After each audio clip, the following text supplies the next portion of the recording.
Humans spend a great deal of time fighting wars.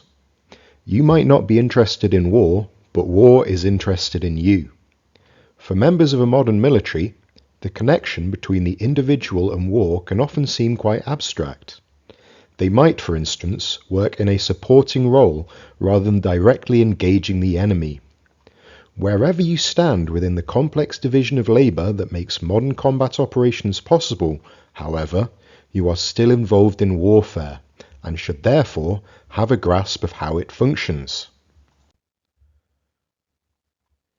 In this section, we will explore the philosophy behind warfare, examining how the principles considered by some of the field's greatest thinkers translate into policies, and consider if they still apply to contemporary operations. We are going to discuss some contemporary British doctrine, as well as the ideas that underpin the British approach to defence. Throughout this video, I'll be using some terms that you may have heard before: strategic, operational, and tactical. We use these names to describe the different levels of warfare. Strategic planning involves the big questions: when we go to war and when we aim for peace, for instance. At the operational level, objectives and missions are defined. The tactical level is where the warfighting actually takes place, with tactical level decision makers taking responsibility for carrying out missions and fulfilling objectives. If you want things to go your way, you need these three levels to be in alignment. Your strategic level leadership, for instance, needs to understand the capabilities and limitations of their operational and tactical assets. Likewise, your tactical level guys have to have an understanding of the overall plan set by the strategic leaders. There are plenty of cases where a nation has gone to war without ensuring that this is the case. Quite often this causes things to go badly wrong. To understand how we attempt to maintain this connection in the UK, you can look at the 10 Principles of War. Now, according to British defence doctrine, Principles of War guide commanders and their staffs in the planning and conduct of warfare. They are enduring but not immutable, absolute or prescriptive, and provide an appropriate foundation for all military activity. The relative importance of each may vary according to the context. Their application requires judgment, common sense, and intelligent interpretation. Commanders also need to take into account the legitimacy of their actions based on the legal, moral, political, diplomatic, and ethical propriety of the conduct of military forces once committed. Now to take a look at what these 10 principles actually are. We have selection and maintenance of the aim, maintenance of morale, offensive action, security, surprise, concentration of force, economy of effort, flexibility, cooperation, and sustainability. I know I'm rushing through these. Feel free to pause or rewind the video if you need more time to go over them. These principles effectively guide both decision making and action in the field. There is an important distinction here. These principles will need to be adapted and applied appropriately by the commander on the ground. Remember, doctrine represents a useful starting point. It is not a set of rules that will always work. Try and think how these principles might need to be interpreted when contending with contemporary operations, as well as the challenges that you might encounter when attempting to apply them. To be fair, establishing a set of vague principles about war is nothing new. Indeed, it's a great way to get your name in the history books, and, for that matter, pretty much every undergraduate essay on the subject of war for pretty much the last few hundred years.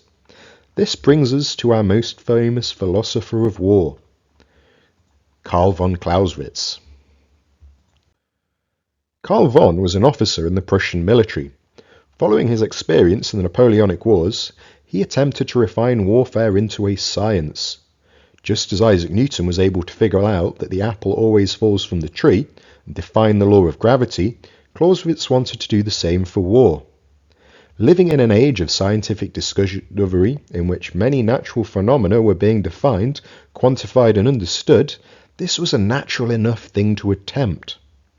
Clausewitz explained war as being kind of like a chameleon. Though its outer surface changes depending on its surroundings, its fundamental nature doesn't. From Karl, we get some timeless observations on the fundamental nature of war. Most famously, that war is a continuation of politics by other means. What he's saying here is that there is a connection between politics and war. In other words, we don't just fight wars for the fun of it. There is generally something that we want to achieve. I, for one, think he might have been onto something. Now, back to the UK. Another key concept is fighting power, which can be thought of the ability to achieve military objectives. To help us understand fighting power, doctrine defines its components: conceptual, moral, and physical. Alternately, the will, the thought processes, and the means underpinning warfighting. Why do we do this? Because unless you have considered all three, there is a good chance that you're going to set yourself up for a bad time. You can, for instance, have the best physical components in the world, with effective personnel, equipment and training. But if your forces are poorly motivated and led, their utility is going to be limited. Likewise, if you build a military force around a flawed conceptual component, for instance misunderstanding your strategic priorities, then you might show up to the battlefield with an inappropriate force structure. The three components need to be studied carefully. You cannot disregard any of them if you want to be successful. There are some other principles that are worth mentioning. These are the maneuverist approach to warfare and mission command. I won't go into too much detail here, but it is useful to understand the definitions of these terms. Firstly, we have the maneuverist approach to warfare. If you embody this approach to war, you are primarily striking at your enemy's will to fight and their morale. Yes, this will probably involve killing the enemy and destroying their equipment in most cases, but this is incidental to the core aim of breaking their intellectual and moral commitment to the fight. This is often far more effective than fighting a war of attrition, in which you seek to exhaust your opponent. Of course, this approach does have its limits. Consider, for instance, an extremely motivated opponent that might be neutralized in the short term by a setback, but once the dust has settled, will resume fighting. There is then the principle of mission command. This can be summarized as a centralized plan with a decentralized execution. Remember when we discussed the levels of warfare? With mission commands, you aim to give your tactical leaders enough flexibility to carry out their missions using their own judgment. Why do we do this? The tactical level leader is likely to have the best information, perhaps even having eyes on the enemy. They may be able to develop a more effective solution based on their information. This approach is superior to, say, having your tactical level commanders follow rigid orders with no freedom of action, or insisting that they take the time to confirm every change in their execution with senior leadership. Mission command allows for a flexible, rapid approach on the battlefield, though it does require well-trained tactical leaders, and is not without its risks. This brings us to the end. Keep in mind this video is really just an introduction. I've attached some further reading in the video's description. Keep in mind you have barely begun your journey into the philosophy of defence, and you should definitely explore some further content. As a final point, if you really want to understand how the UK approaches defence, you would do it well to make a study of the nation's strategic adversaries as well. There is an awful lot to be learned here.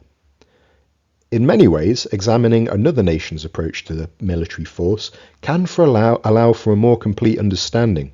For instance, you may note a clear disparity between a nation's doctrine and its actual military capabilities. This brings us to the end of our session. Thank you very much for your attention. Now, I would like it very much if you could like this and share it with your friends, and for that matter, your enemies. Of course, I probably won't take your comments under advisement. I have extremely limited passion for this. Thank you very much.